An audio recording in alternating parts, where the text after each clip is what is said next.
Bonjour à tous, je suis Florian Lemoine, je travaille au service technique Valépi et je m'occupe particulièrement du dossier couverts végétaux. Donc on est ici sur la plateforme interculture courte qu'on a mis en place devant un blé précédent poids d'hiver. Vous pouvez voir que les couverts sont assez bien développés, on les a semés de bonne heure le 29 juillet et on a eu des conditions climatiques qui ont permis un bon développement.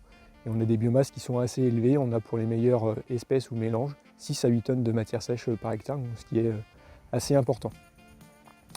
Donc je vais vous présenter sur plusieurs vidéos les différentes familles de couverts qu'on a implantées ici, en insistant sur chaque atout et inconvénient de chaque espèce.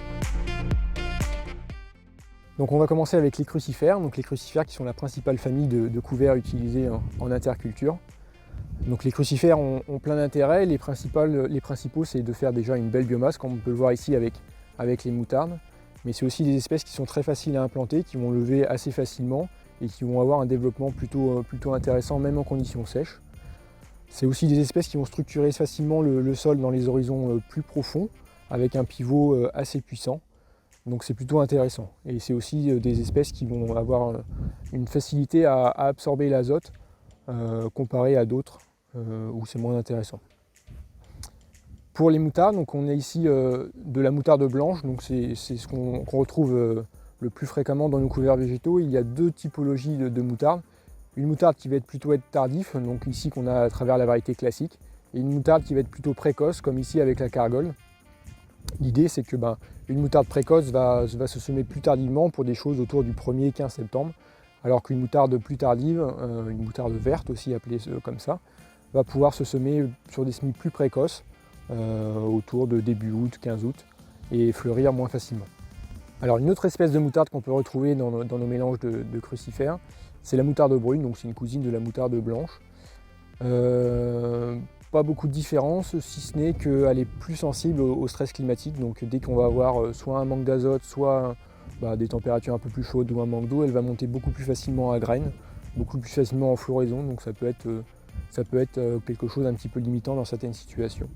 Alors là c'est une variété qu'on a très précoce, on voit il y a déjà des siliques, quasiment plus de fleurs. Alors c'est comme les moutardes blanches, là, il y a des différentes variétés, il y a des précoces et des tardives. Donc voilà, il faut choisir la variété qui est la plus adaptée à notre situation.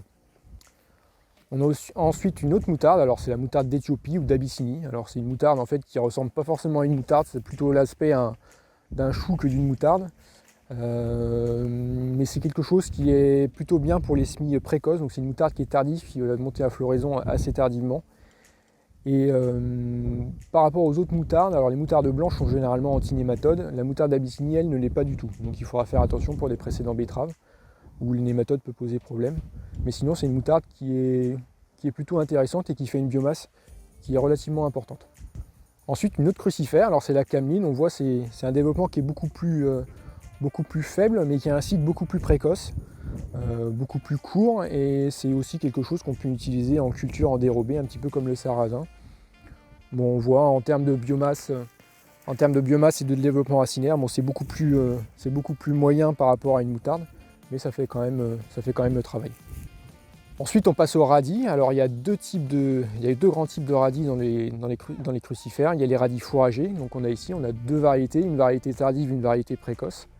On voit bien avec la floraison, et il y a aussi donc, le radis chinois ou radis asiatique qu'on a ici. Alors la différence entre les deux radis, c'est surtout au niveau du pivot. On voit que le pivot du radis chinois ressort beaucoup plus que le radis fourragé.